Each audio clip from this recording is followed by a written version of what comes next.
plan for your child, and God has been quietly dismantling it. And the most unsettling part is not the disruption. It is that you cannot tell whether it is an attack to resist or a correction to receive. What if the interruption is not the enemy of your child's future? What if it is the architect of it? What if the plan God is dismantling was never the one He agreed to? By the end of this video, you will recognize the 3 ways God interrupts a parenting plan and understand what He is building in the space where your plan used to be. 2 fathers. Both had a clear vision for their sons. Both prayed over it. Both called it faith. The first father held his plan so tightly that every deviation felt like a threat. His son kept moving in directions the father had not approved. Every interruption was met with redirection. Every disruption was managed back into the original design. His son is older now, capable, and quietly distant, not from his father's love, from a life that was never fully his own. The second father had the same plan and the same love. But when the interruptions came, he learned to ask a different question. Not how do I restore what I planned, but what is God building that I cannot see yet? His son is not who he imagined. He is more, because something larger than a father's vision was given room to work. Same love, same faith. One plan held open, one held closed. And the difference between those 2 sons will echo for generations. Proverbs 19:21. Many are the plans in a person's heart, but it is the Lord's purpose that prevails. The word prevails in the original Hebrew is come. It means to rise, to stand, to be established. God's purpose does not simply outlast your plan, it rises in the place your plan occupied. Which means every time God interrupts your parenting plan, He is not leaving a vacancy. He is establishing something in the space your plan was taking up. The interruption is not the absence of a future for your child. It is the arrival of a better one.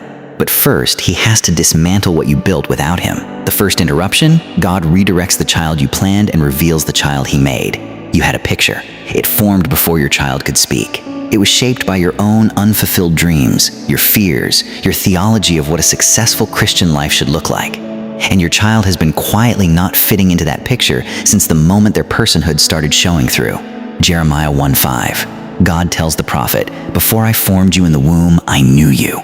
Before you were born, I set you apart." The child God formed was known before your plan existed. He was set apart for a purpose that preceded your vision for them.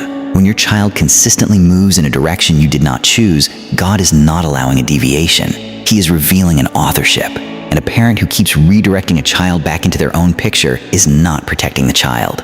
They are competing with the God who designed them. The child who is perpetually redirected away from who they actually are does not grow up free.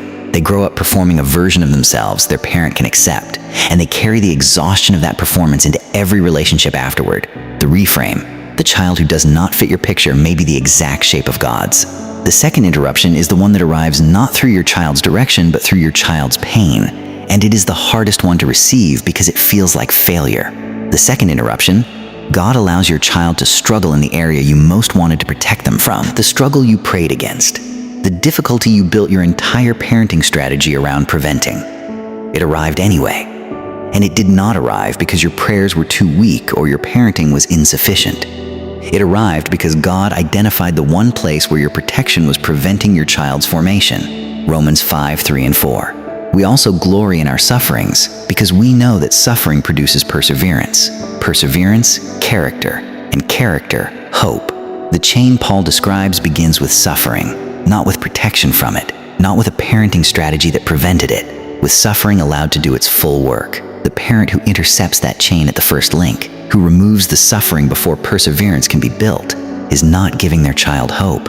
They are removing the process that produces it. The struggle you kept your child from may have been the exact school God enrolled them in, and the graduation on the other side of it was the formation no comfortable home could have given them. The reframe, the suffering you could not prevent may be the thing God refused to remove.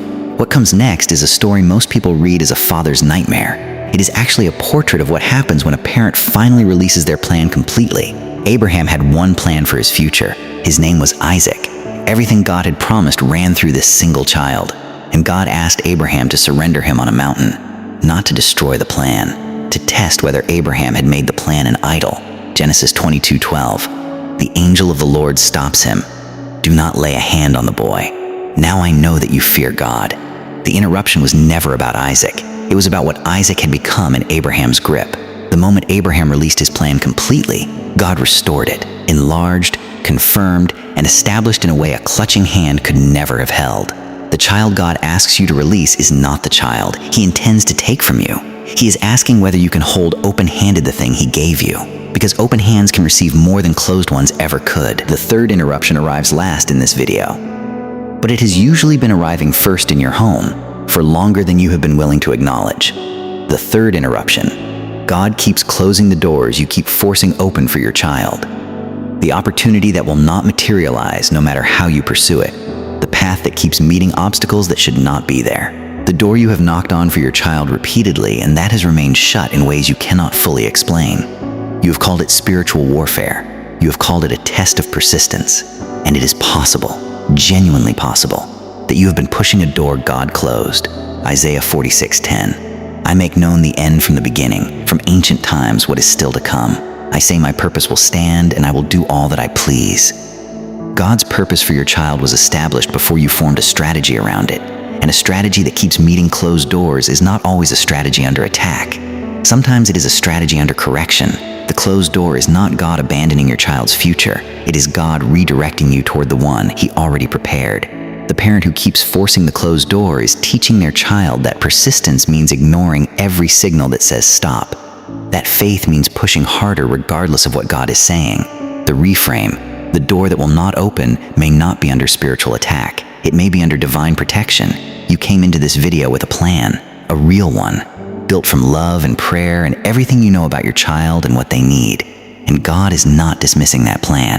He is examining it, testing how tightly you are holding it, measuring the distance between your plan and your trust. The interruption is not punishment. It is not evidence that you failed or that your child is off course. It is God standing in the gap between the parent you have been and the parent your child actually needs. The one who holds the plan loosely, who can read the interruption as a message rather than a threat, who has learned that the God who made their child knows more about that child's future than any plan a parent could build before breakfast. Your plan was not wrong for existing. It is being wrong for being held too tightly. Proverbs 3:5 and 6. Trust in the Lord with all your heart and lean not on your own understanding.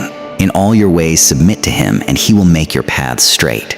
The straight path for your child does not always look straight from where you are standing. Sometimes it looks like an interruption, a redirection, a closed door, a struggle you could not prevent. But the God who makes paths straight is working on a level your plan was never designed to reach. Let the plan be held open-handed tonight. That is not defeat. That is the beginning of something your child will thank you for long after you are gone. If you are ready to surrender your plan and trust His, go to the comments right now and type, "I will surrender my plan and trust His." That is not just a comment. That is the open hand God has been waiting for. And if a parent came to mind while you watched this, someone gripping a plan God has been gently loosening, send this to them today, because the interruption is already happening. They just need help understanding what it means.